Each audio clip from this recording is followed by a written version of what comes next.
हमको तुमसे प्यार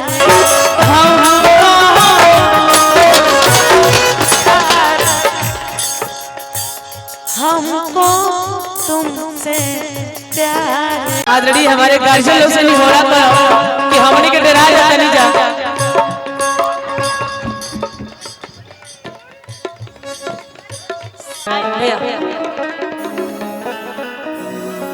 और जी भी गार्जियन लोग उपस्थित बानी सबके प्रणाम करता नहीं। दो गोला का भाई रे कहला कुछ एगो दो सिंगल हो जा एगो दुल्हा दुल्हे खाती हो जा सबसे पहले हो कि बड़ा नीक लागेला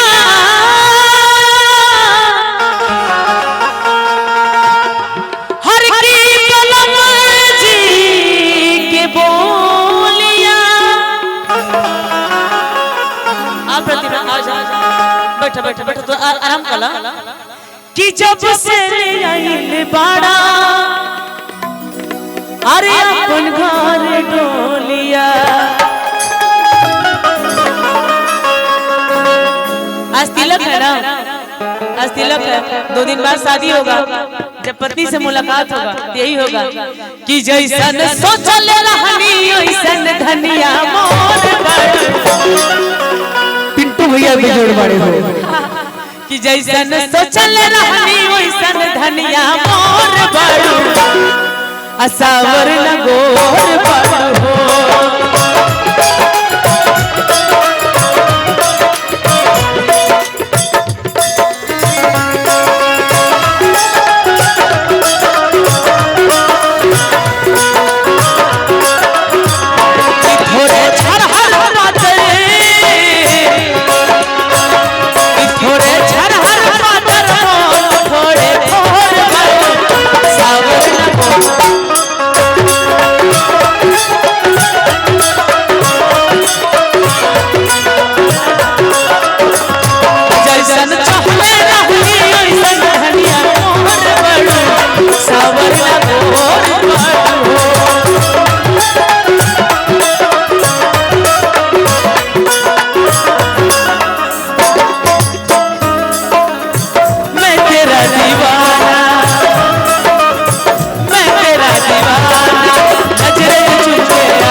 तुमको चाहा था तुमको चाहेंगे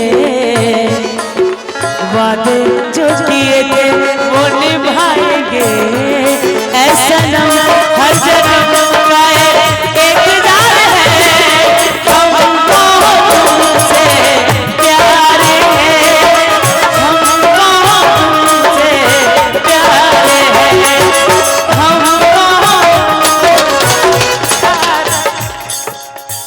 हमको तुमसे प्यार है। जैसन चहले ना वैसन धनिया मोर बड़ सावर ना गोर बड़ चहले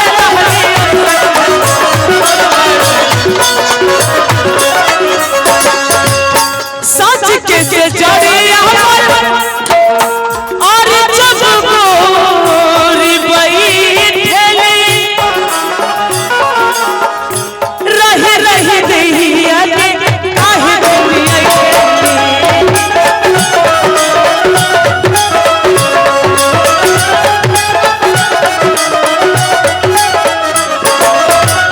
ऑलरेडी हमारे गार्जियन लोग से नहीं हो रहा था कि हमने के डरा जाता नहीं जा।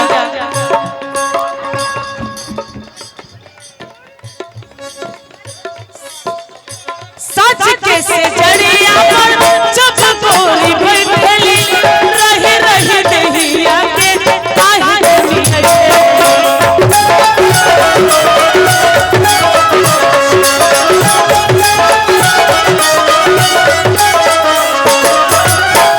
तबाटे जुल्म जवानी